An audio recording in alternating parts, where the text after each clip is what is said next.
Um, I had a dream about who I wanted to become, and it was tied to a certain age. And I also happen to be in an industry where there's this like reverence for young, for young age. And our bodies are always changing, like we're always aging, obviously. And I felt completely lost. Also, maybe 2020, and also maybe a family circumstance that just added up on that. And all I wanted to do was get back to work because that work gave me like a sort of empowerment and agency over my life. And I think it's healthy, so I can't wait to get back to that. But I'm still like managing, or I guess that was like yesterday, and ever since the new year till up until yesterday, I was like feeling like I would cry every single day. Sometimes I didn't cry, sometimes I did cry, but it was certainly feeling like awful. With some positive, inspiring beats like here and there, but and then this morning, and I know that I need to work out, not because I want abs, although obviously they're very welcome, and I know that abs are made in the kitchen, so I probably need to get informed as to how my diet has to change for that to happen. However, it was because working out makes me feel like my true self, makes me feel awake, my whole body is engaged, and then I feel happy. And then this morning when I was having breakfast, I also, and then, oh, but the point is, I was listening to the Tony Robbins audio tape, and it says that you basically have to change your identity. I know that when I was a kid, I was very, academic, not the most academic, but like, um, and and courageous. I would definitely always welcome a challenge when it came to like learning academics. I wasn't much into sports, but how things have changed. Now I love working out, and and so it basically just choosing what your identity is. So okay, so if you say that your identity is that you want to be a professional ballroom dancer, then okay, well, you've never danced before, okay, cool, that's like a huge journey.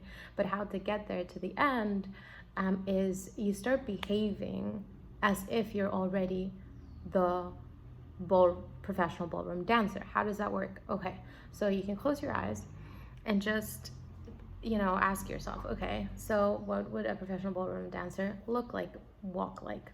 What would they eat? What would they think about? What would they watch? What would they do? How would they train? What would they wear? And all these questions, and then you just match that. And it's okay if it's not perfect, but you match that. So whatever. And to be honest, that's incredibly exciting. And that was actually like the cherry on the top of the ice cream this morning, because actually the change happened last night. I was also listening to Tony Robbins tape, and he was talking about actually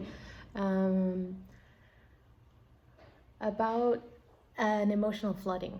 So usually our emotions are stacked. I was saying how like, I don't know if you've seen this, but like if someone breaks down crying, I don't know, like that's like I would cry before so much, which I think is good. It's like a release, a cleanse, whatever. But the point is like, so for instance, imagine my character in a film.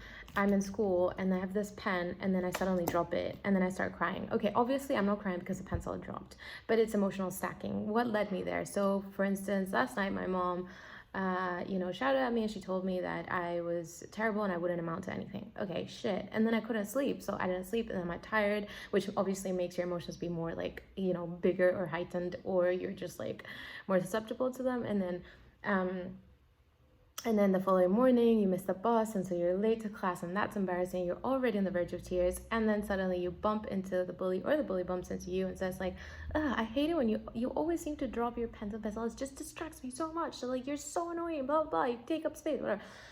And then, lo and behold, you drop the pencil, and boom. So that is emotional stacking. It's like when things happen that you don't want them to happen, and so you have your emotions pile up and pile up. Or the positive ones, for instance, like you have always wanted to be pregnant, you found out that you're pregnant, and then you tell your mom, and your mom is just like, has always wanted to be a grandma, is just crying, and then it's like, you know what, I'm gonna send you X amount of dollars to take care of your next like doctor's bills, or unless you live in like a place where there's free healthcare, congratulations, making the smart move. But and then you tell your partner, and you decide to go shopping for baby clothes, blah blah blah blah, emotional stacking, like, oh my god, that's the best day ever. And you're elated, and then that means that actually you walk past someone that needs help, and you want to help them out because you want to share this beautiful feeling. Giving also makes you feel good, so then you're emotionally stacking, boom, best day ever. So he has this exercise which is called emotional flooding, which I highly recommend, and he guides you through a process of like, okay, so you close your eyes, sit up or stand up, and then okay, just picture a memory, any point in your life. It might be a little kid, or just yesterday, or this morning, and then you ask, okay, what's a happy memory that you have, or a moment that you were giggling, or a moment that you were laughing, and you laughed so freaking hard that you were actually crying, or that your abs started showing because you were laughing so hard. And and now what's a moment, what's a sexy moment? What is a moment that you felt super in love? What's a moment yeah, just keep piling up all the happy moments and proud moments. What's something that you accomplished, and you had your doubts, but you finally did it, and you smashed it, and you actually overcame a lot of obstacles?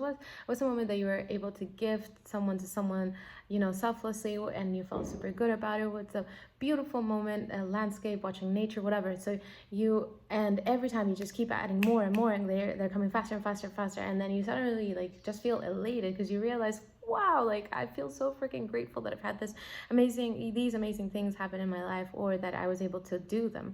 And then you move past this to the second one, which is, okay, and now in your future, what's a moment that you're going to accomplish in your career? What's a moment that you're going to accomplish in your personal life? What's a loving moment? What's a family moment? What's a sexy moment? Again, another point in your career, or your finances, and blah blah blah blah blah, and you keep piling up all these amazing future experiences. But obviously his voice is so exciting, so that's his job. He gets to gets people to do things, so he's quite like compelling in his way of speaking.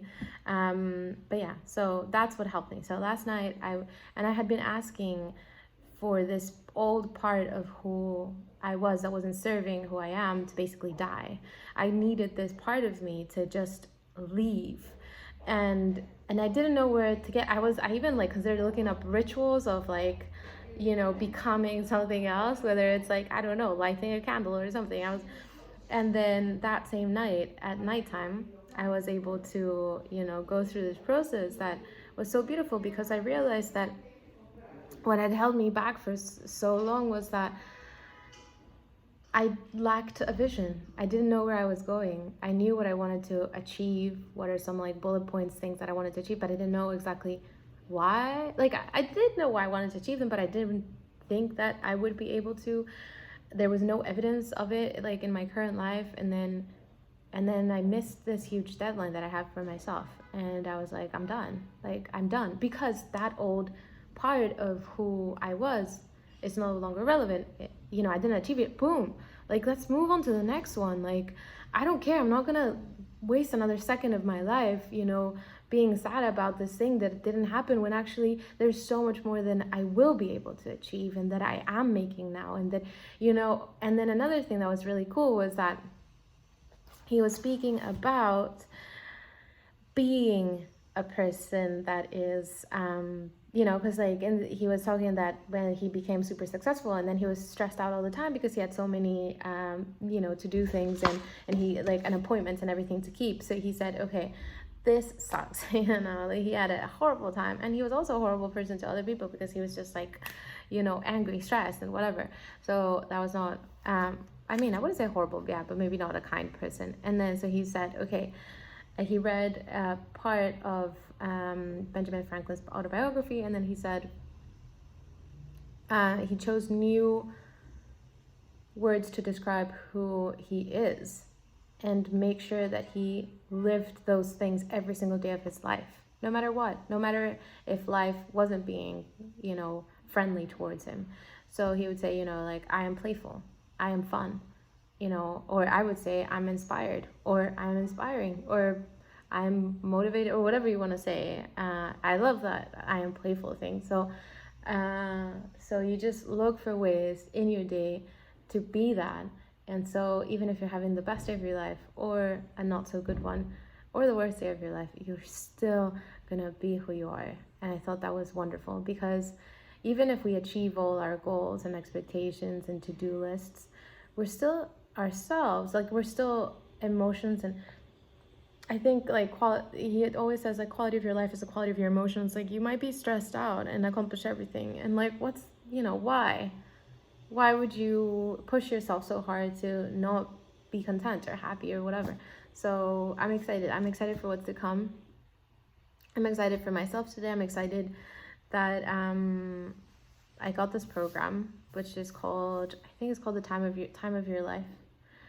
And it's the last day, because I think that it's like it's the 10th day, because the 9th day is like decision making. But anyway, I hope that this has been helpful. I highly recommend you to try out any of like Tony Robbins events, things, because he's a really good person to get you out of where you're now and get you to the next level. So I'm gonna go have another cup of tea, and I'm excited for today, and I hope you're excited too. Take care.